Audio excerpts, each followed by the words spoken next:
Hey guys, we get to another episode of When the Scriptures Become Real. It's kind of podcast where we learn, where we study, where we grow, where we try to become the best versions of ourselves as we can as we continue to serve our Lord. Again, you guys find the podcast on YouTube or anywhere else you can get your podcast. We're just so thankful you guys are here, you guys have found us, and that you guys are with us today. Okay, so if you haven't looked on our social media pages, we're actually starting a new series, which I'm really excited about. And I think based on your guys' responses, you're excited about it too. We're actually getting ready to start today a podcast on Esther, the woman of purpose. Okay. Esther, the woman of purpose. And I love these character studies that we do. And it seems like you guys love these as we study together. So I wanted to do another one. This is just going to be such an amazing study. And I'm telling you guys, there is a gold mine of stuff in here that is so easy to miss. And there's so many things that we can study and look into for Esther that can help our lives and to increase our faith in our God as well. So I literally can't wait to jump into this text. Now, before we jump in, I want to give a couple disclaimers here. First of all, this book, as we study this, because I know when you see titles and when you see titles of books and you see titles of what a lesson's going to be on, sometimes you can kind of, I'll check out. That one's really not for me. I'll check out. Maybe I'll get another one. Sometimes when you see books like Esther or Ruth, or you talk about things like Rahab, like we talked about before, well, that's just for the ladies. So I'll just wait till Jordan does another series for the guys. No, guys, this is for us too. There's an insane amount of application for us guys in here, and we can overlook it and we can miss it because of the title of the book. Now, personally, I don't like, and there's jokes that always float around, which I'm not the biggest fan of, where it's jokes like, well, you know why the book of Ruth and Esther are in there? They're in there for women's Bible classes. Like, come on now. Like, I feel like when we say that, well, it's just a joke. Well, we're missing parts of what God wants us to see. And I think there's a lot of things in Esther that as guys, a lot of the problems wouldn't have happened if there were leaders that stood up and did what they were supposed to do. So I believe that there's so many lessons in there for us. So guys, don't check out. There's stuff in here for us.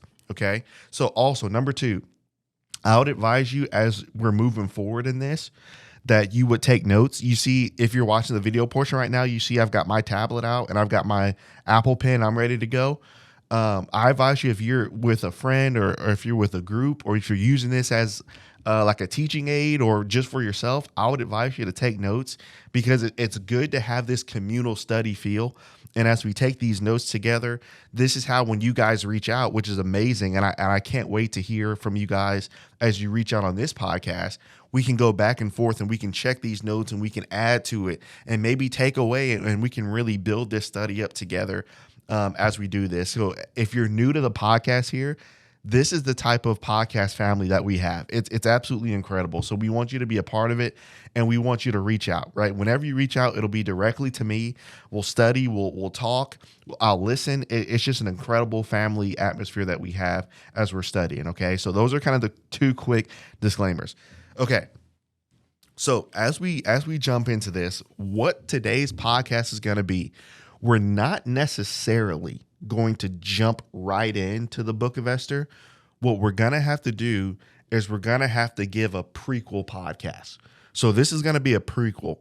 So we're going to need to understand all these things. There's themes that we need to understand.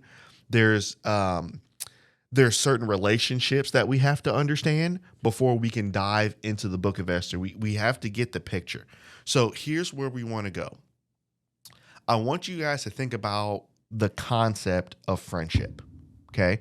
I want you to think about the concept of friendship.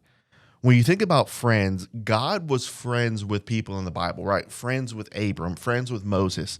There's certain things when you have a friend and we're all on the same playing field, meaning we've all had friends, we all have friends, and we understand what it feels like to have that bond, right? We understand what it feels like to have that friendship bond.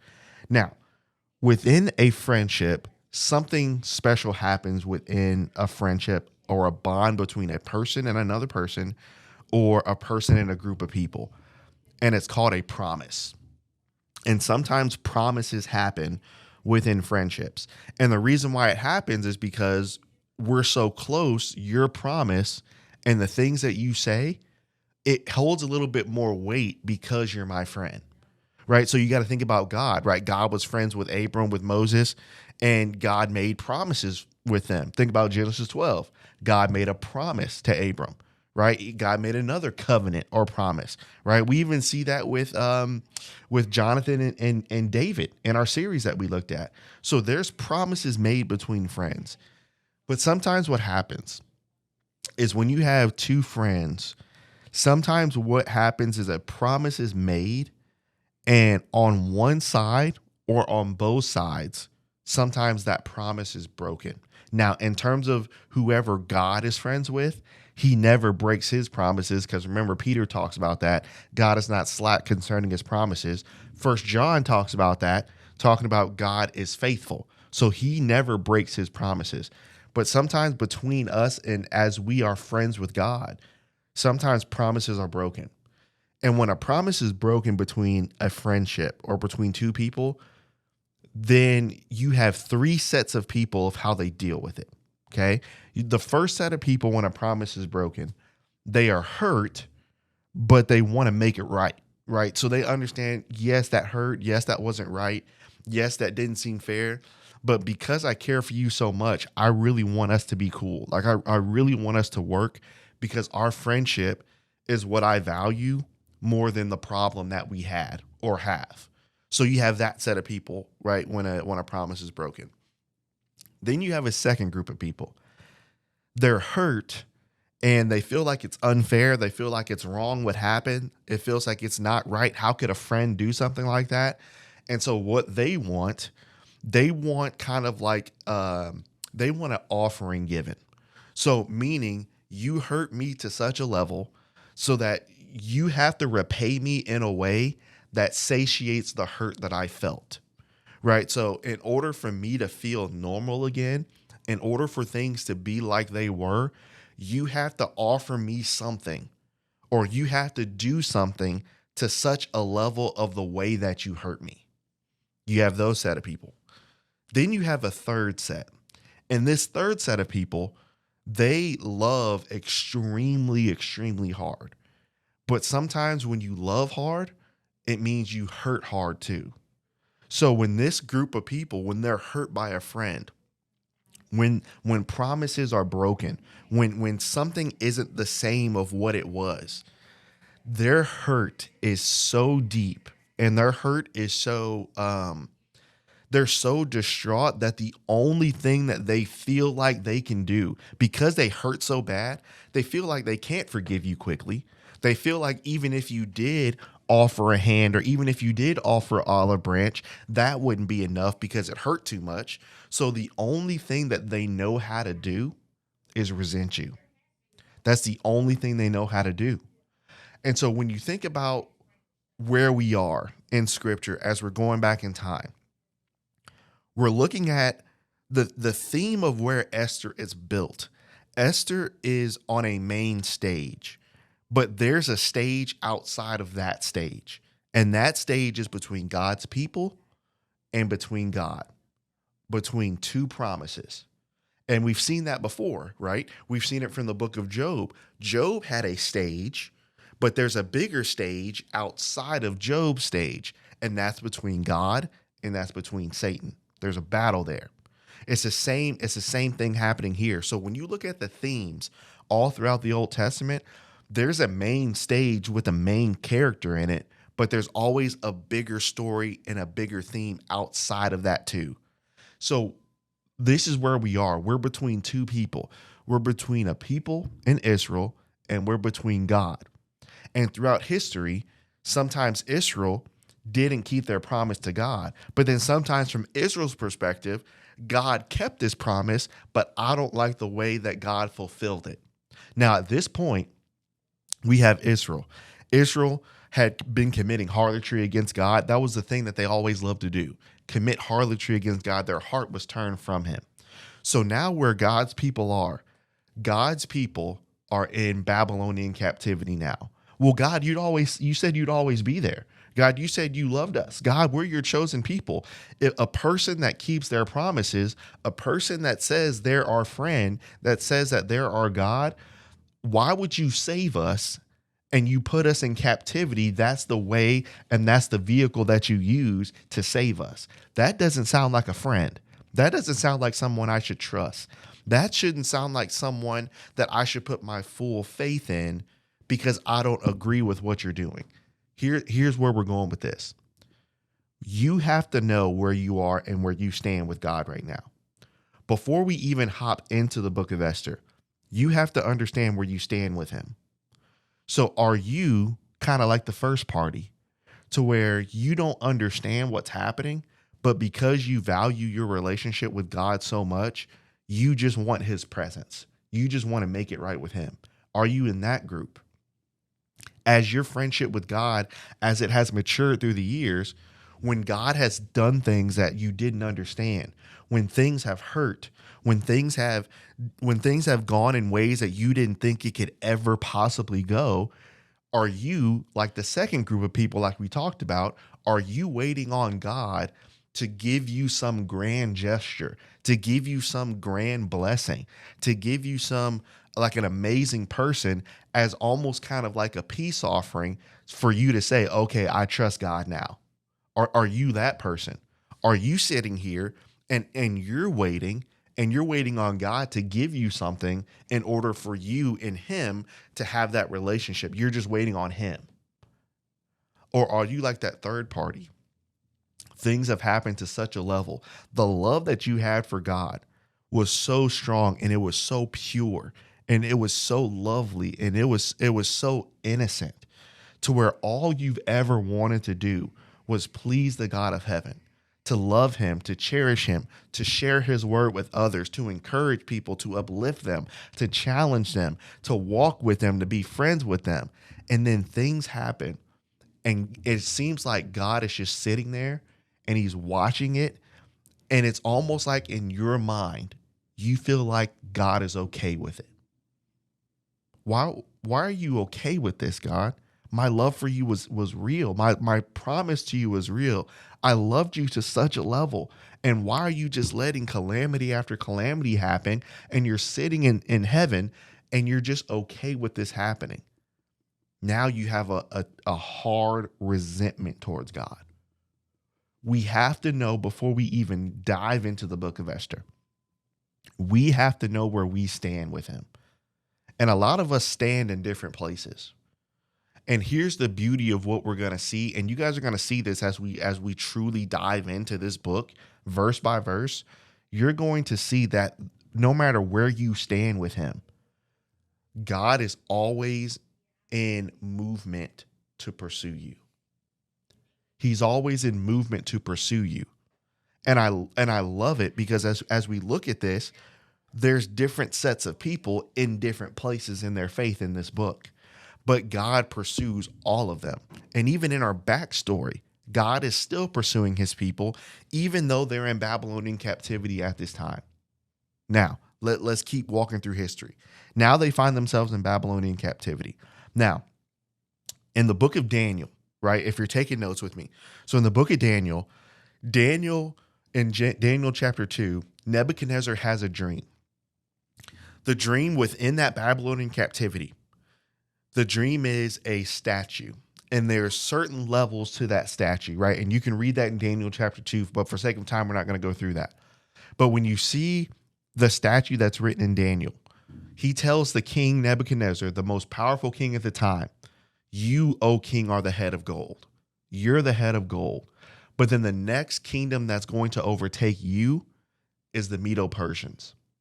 And then the next kingdom that's going to overtake them is the kingdom of Greece. You have Alexander the Great, which now Hellenizes the entire world with Greek. Then you have the legs of iron. Then you have Rome, right? So now Daniel kind of goes through what's going to happen historically, which matches up perfectly with what happened in real life, in history. It matches perfectly. So now you have the Medo-Persians, which now take over. Daniel here lives to see through some of this. Daniel lives to see through the Babylonians taking them. Then Daniel also sees the Medo-Persians taking over Babylonia. Remember the writing on the wall, mene, mene, tekel, upharsin? So now your days are numbered. They're in the balances. So now Babylon is overtaken by the Medo-Persians. Now the Medo-Persians take over God's people. But what's very interesting is as we start our history, we have to understand the background. And here's the beautiful thing. And I know, guys, this is not the normal, let's go verse by verse, let's build this story, let's build this visual picture. That comes, but what I'm trying to teach you as we're podcasting today, I'm trying to teach you that before you get to the big picture, sometimes you got to go back and you got to look at these other pictures too. So sometimes it takes looking at things historically. So now you can, whoa, the picture really brightens, right?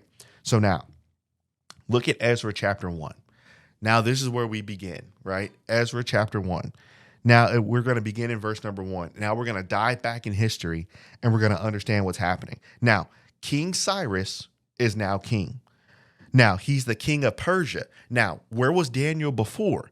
Daniel was in Babylon with Nebuchadnezzar, and according to his dream in Daniel 2, what kingdom was going to take over Babylon? Medo-Persia, this king, okay? So now, watch what happens. Now, in the first year of Cyrus, king of Persia, the word of the Lord by the mouth of Jeremiah might be filled. The Lord stirred up the spirit of Cyrus, king of Persia. So he made a proclamation throughout all the kingdom and he put it in writing. Now, here's what's very interesting. Cyrus made a decree. Now, here's what's awesome about Cyrus. I want you to write these down and look at these, and I'll read this to you just for sake of time, but I want you to write this background. King Cyrus, the Persian king, God called King Cyrus his shepherd, meaning God prophesied about this 150 years before it happened in the book of Isaiah. Isaiah 44:28. Thus saith of Cyrus, he will be my shepherd, and he will perform all my pleasure, even saying to Jerusalem, you will be built, and to the temple, your foundation will be laid. So guess what? This happens here in Ezra and Daniel's time, and now this prophecy is being fulfilled. So now, as we start to learn about all this, here's what's interesting. Remember the promise thing we talked about before? When you have two friends, from Israel's point of view, you have some people that are holding on to faith in God. But because of this captivity, because of being here for 7 years, because of being taken from nation to nation to nation, some people's faith in God has begun to dwindle. God is not the God that he was a while. God just doesn't, it's not the same. So their level of faith in God has changed because the way that God fulfilled his promises didn't match what I thought he would do. Quick side note. When we talk about the word friend, I think that word has kind of been, what's the right word? I think it's been kind of watered down a little bit. And here's what I mean. I think sometimes we think a friend is only someone with similar interests and is always on the same wavelength as us. There's never truly any real ups and downs. There's the same wave. We like the same stuff. We do the same things, the same. That's a friend. When you think about God, God called himself as a friend. Even Jesus later on, he said, I don't call you servants in the book of John. He says, I call you my friends. You are my friends if you do what I say. When you think about friendship from God's perspective, friendship is always doing what is absolutely best for you. And what was absolutely best for Israel at the time? Captivity. Why? Because of their actions. So captivity was the absolute best. So guess what God had to take all those years? His people saying, you don't care. You know, I don't think you and I have truly experienced real friendship until somebody questions if you care or not. I'm telling you guys, I don't know if you've ever been in that position, but when you're in a position where you're told that you don't care, but you know that the things that you're doing it because you care, that's a different level of friendship. It's a different level of friendship. And God is willing to go the distance for you. And he's willing to hear all of what we have to say about him. God, you've never cared about me. God, you don't care. God, you care about other people more than you care about me. God, you don't have time for me. God, you're not working in my life. God, you can't use me. God, you're not who you say you are. We can go on and on and on. And guess what? As a friend, guess what God does? God doesn't retaliate on Facebook. God doesn't retaliate in person. God takes that and he does what's best for you. When you and I are friends to one another, biblical friendship, we've seen it with David and Jonathan. We've seen the camaraderie. We've seen how they loved God.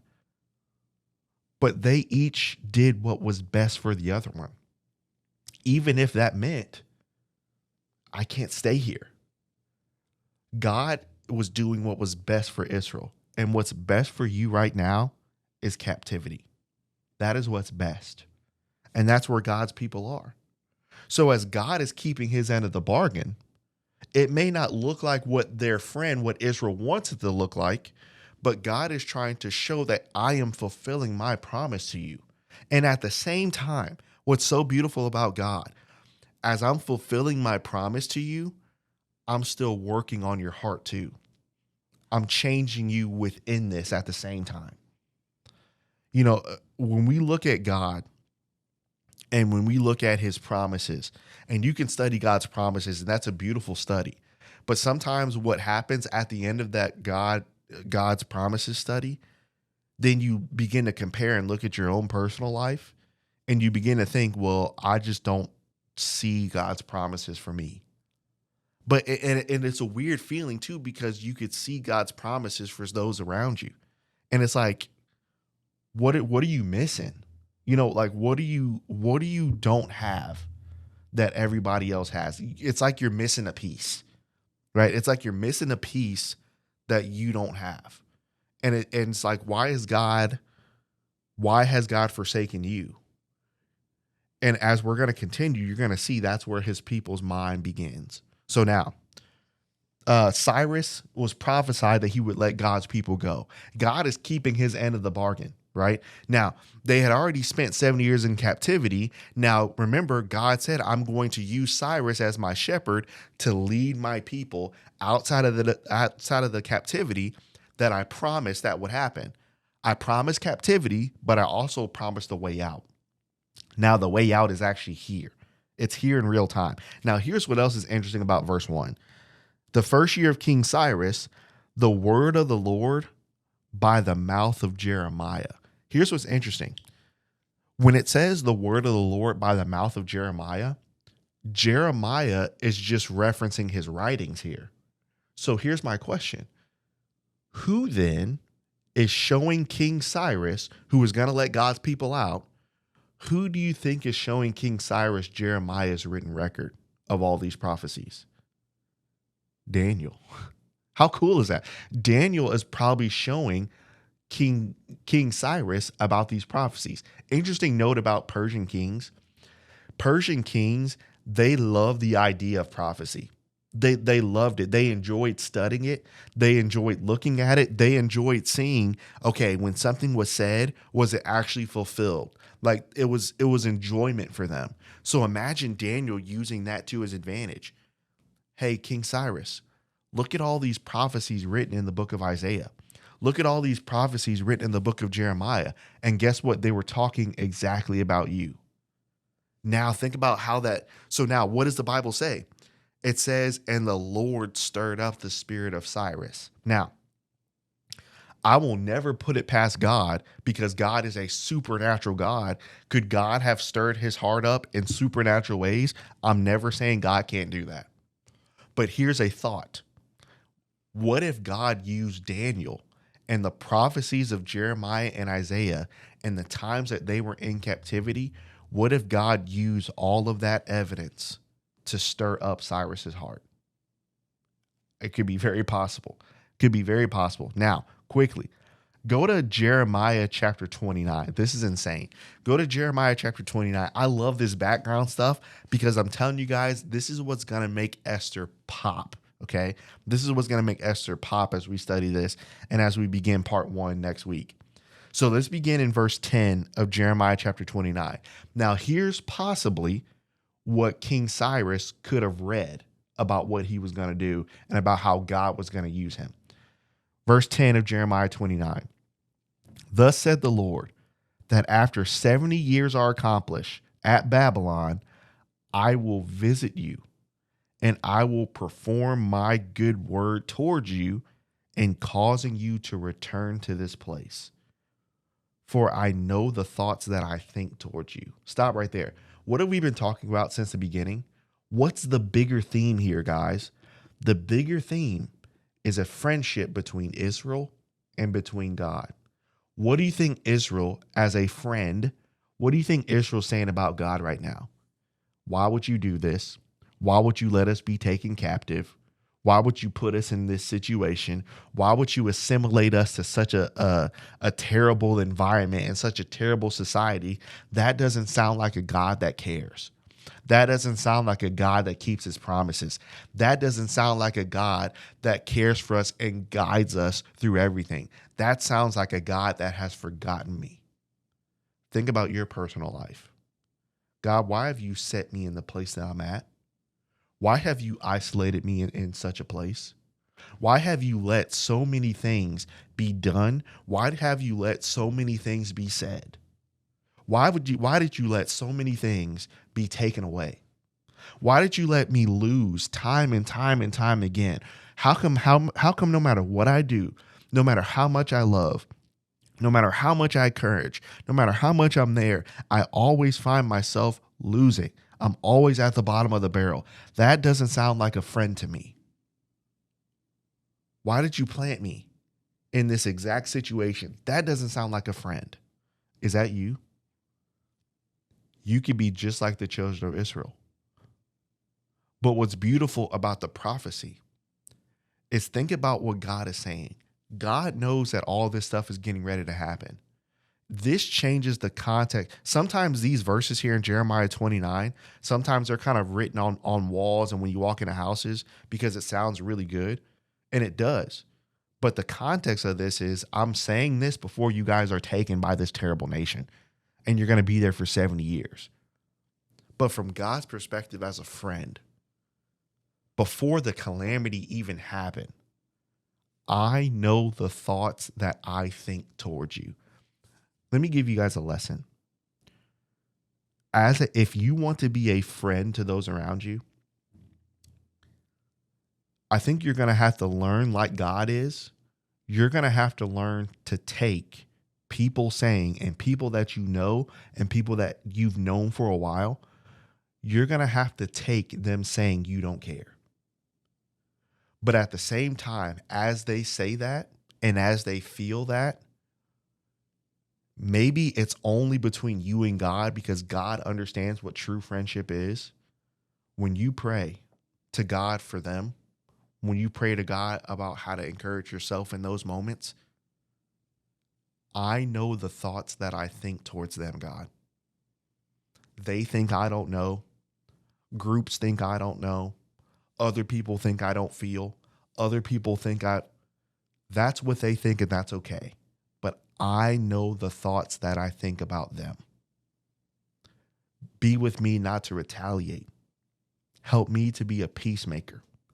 Help me to be humble. Give me the strength that I need to be with their hearts as they process these things. You might not get the friendship that you desire, but I know the thoughts that I think towards you. That's what God is saying towards his people. Watch what he says. I know the thoughts that I think towards you, says the Lord. I have thoughts of peace and not evil. Well, Lord, that's a contradiction. How are you going to say you're going to have, why would you say you have thoughts of peace when you're putting us in, this seems pretty evil. When you let people just say stuff, and when you let people just do stuff, and when you just keep letting people being taken away, and things are taken away, and finances is taken away, and so many things aren't the same, that doesn't sound like peace to me. Sounds pretty evil. I know the thoughts that I have. Everything I'm doing is so that you could have peace. I think one thing that is involved in friendship, godly friendship, right, that we don't necessarily talk about is trust. And not just trust, but I'm going to qualify that word: supernatural trust. Notice I didn't put human trust. As a friend to others around you and as a friend to God, you are going to have to learn to develop supernatural trust. What does that mean? So, on a human level, right? Let's stay on a human level. If I tell somebody, hey, look, all I want for you is the absolute best, but I'm putting you in a situation that is terrible, but I love you though. On a human level, what does that look like? It looks two-faced. On a human level, what does it look like? You never cared. On a human level, what does it look like? You're just trying to manipulate the situation. That's a human level. But what happens when God does that? If I look at God doing it in the same way, then I put those same bad attributes that I would put on someone else, I put that on God. We have to have a supernatural trust in God. God, what's happening right now is so wrong. And your word describes it as wrong. It's so wrong. And it doesn't make sense why this keeps happening. It doesn't make sense. But the supernatural trust that I have in you supersedes that evil. And isn't it a beautiful thing that Paul kind of writes about that in the book of Romans? Do not be overcome with evil, but overcome evil with good. Supernatural. That's who God is. So the answer is not necessarily I have to think about things that God is doing on a human level. I have to up my level. I have to up my level of trust. God, the stuff that I don't understand, it truly doesn't make sense, but I have to have a supernatural trust in you that the thoughts that you think about, put your name there, the thoughts that you think about Jordan Anthony Pugh, the thoughts that you think about me aren't for evil. The thoughts that you think about me are peace. Why?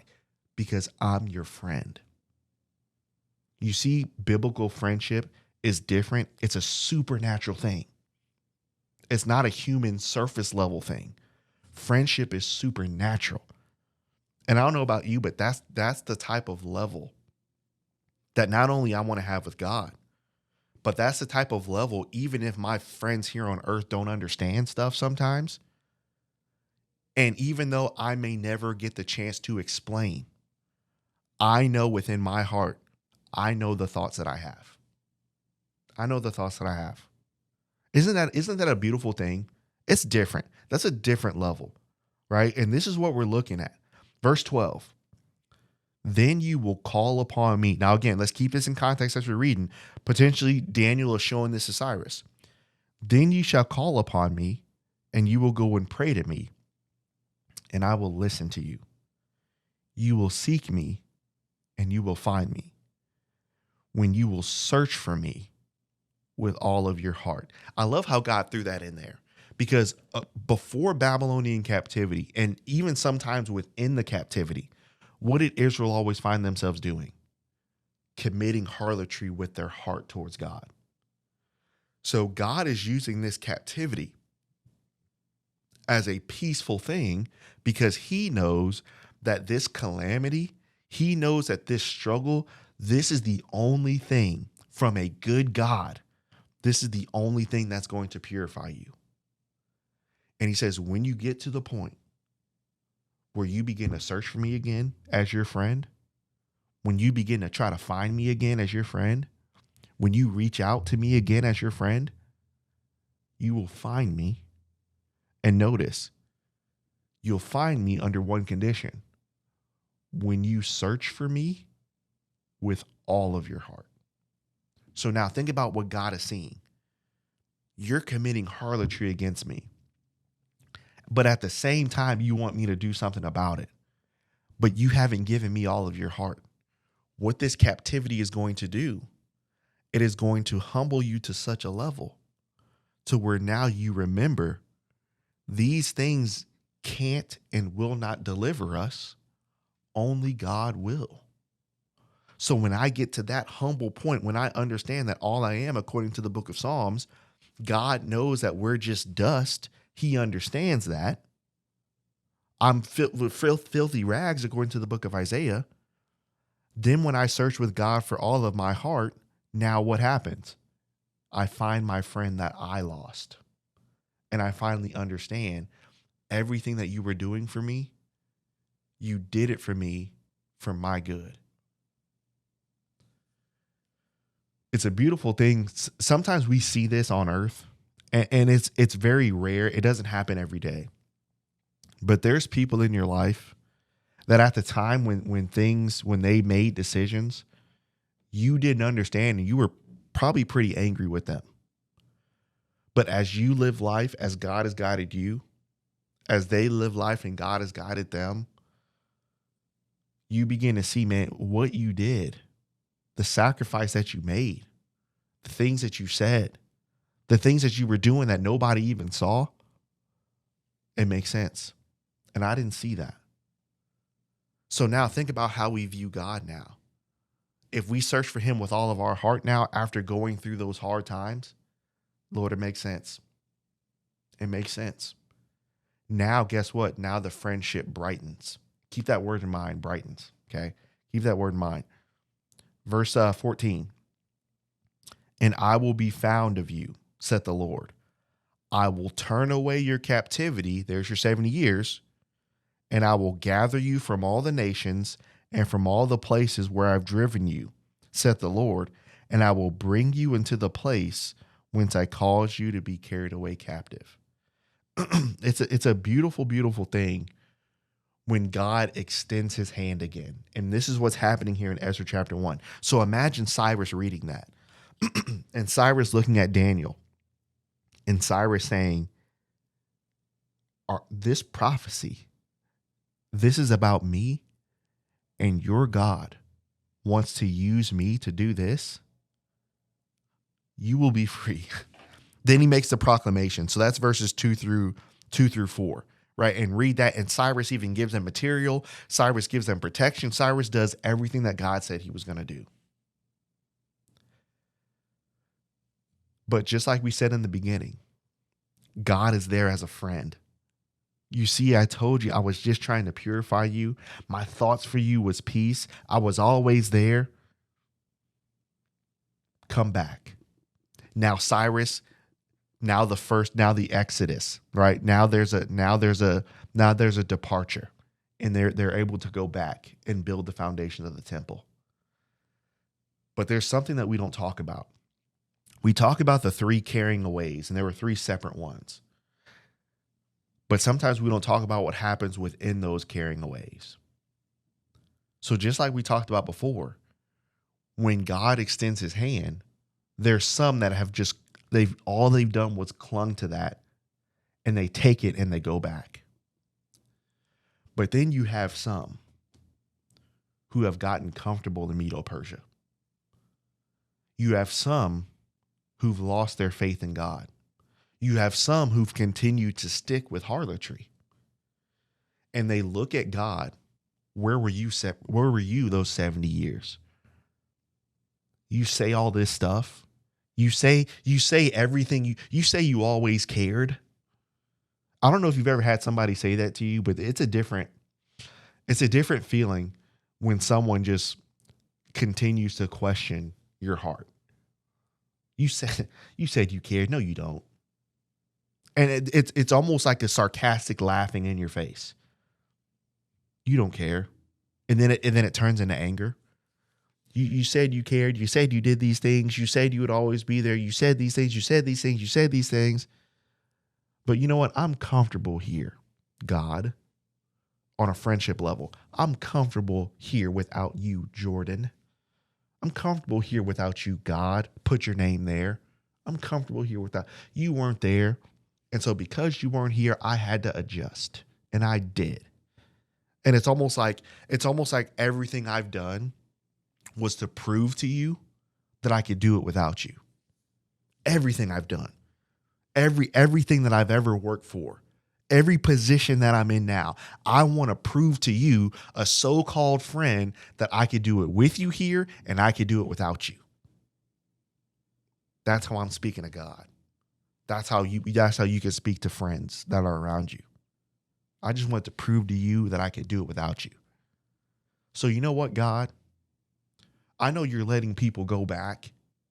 I know you're letting people go back to Jerusalem, and you're saying all these things from the prophet Jeremiah, but I'm staying here. I'm not going back. So you had some people that left and obeyed the word of God. But you have some people whose heart was so bitter, whose heart was so jaded against God, that they stayed. They stayed. And as we look at this, when we begin in the book of Esther, we're dealing with a group of people who decided to stay. So now we're dealing with a group of people who see their friendship with God as so broken that there's nothing you can do. And by the way, even if you could do something, we're not picking you to fix it. Here's the beauty of this. Some of us feel like that right now as we're listening to this about God and about physical people. Some of us feel like that. But then on top of that, what's going to be so amazing as a theme in the book of Esther is those that went back, God pursued them. But those that have this type of attitude, God is going to use a woman to show that I'm still pursuing you, even though you've given up on me. That's a different God, man. Sometimes I don't even have the words to explain. Sometimes I don't even have the words to explain that. That's ridiculous. This is the book of Esther. God is using a woman. God is using Mordecai. God is going to use the people that chose to stay. And he's going to show them, I'm still pursuing you. I still want you. Now, really quick, just a quick note is with more, and I'll mention this in part 1 just as a refresher. But again, I want to keep this in mind contextually. There were some people whose heart was so hard against God, like I described, that they wanted to stay. Even though Cyrus in chapter 1, God used him, like he said in the book of Isaiah, through Daniel and through Jeremiah, he said, y'all could go back, and he's giving you provisions. But some's heart were so hard that they decided to stay. Now, there were some that stayed because of their condition. So there were some with disability that couldn't leave. There were some because of old age that they couldn't leave. You got to think, guys, that they're not getting in a caravan car and driving to Jerusalem. They're walking. So there were some because of their old age, they couldn't make the trip. So you have some who maybe wanted to go, but they couldn't. So they had to stay. So you have a group of hardened Israelites, and then you have a group of people who maybe wanted to go back, but couldn't go back. And in my opinion, based on the study that I think that we're going to look at, I believe Mordecai was in that second group. Mordecai was in the group that wanted to go back, but potentially because of disability, potentially because of his age, he couldn't make the trip. And then he had to watch over Esther. So God still used the hardness of his people's heart. And God still used the heart of people that maybe couldn't do much, and he still used them to save the nation. It's a wonderful thing. So you see now, the prequel is, God, are you really my friend? Are you really my friend? You see how the background brightens Esther now? So now you have Israel, a hardened Israel. Some have gone back, but some's heart is so jaded and hateful against God that God is there and God wants to show them more things. I think as we stop this, this is where some of us might be. Some of our hearts between other people and between God throughout the years have become so hard that it's time that God is going to use some people and things in our lives. He's going to use some things to show us that he's still the friend that he always said he was. I know the thoughts that I think towards you. And then that's where we stop. That's our prequel, right? So that's the prequel. I'm telling you guys, I told you this is going to be crazy, right? So please share this. Please kind of get ready. I'm so excited to start this with you. Part 1 is insane. There's so much stuff in there, but you guys see why we had to go through that background. Right. You see the themes now. You see the bigger themes now. You see the small themes that intertwine with the big ones. You see where people's heart is. Right. So we had to illuminate that and let the Bible paint that vivid picture. So now we understand where we are in the book of Esther. So I cannot wait to look at Esther, the woman of purpose, with you. This was the prequel. So please, I would advise you take notes again. Reach out to us, listen to this again, and get ready for part 1. I can't wait till Monday to look at part 1 with you. We love you guys, man. We appreciate you guys. We understand that some of us may be on this journey where our hearts are hard. Too many things have happened. Too many things have happened that we don't understand. It just keeps happening in certain ways, and it feels like all God thinks towards you is evil. If that's the case, we want to be here for you and walk with you, and we want to show you some things. And we don't want to just say just nice, sweet things. Like, we want to challenge you too. We want to show you how God truly thinks peace for you, but sometimes things have to go down. And sometimes your heart within those things needed to be purified in that process. So we cannot wait to go through this purifying process with God. And maybe at the end of this, maybe our hearts will be different. And maybe we'll search for God like Jeremiah said. And maybe we'll find him the way that he wants to be found. I can't wait till that moment. Can't wait till that moment, and I can't wait to help you. So Lord willing, we'll be back Monday with another podcast. Can't wait. Love you guys. Appreciate you guys, and we will see you guys on Monday. Thanks, guys.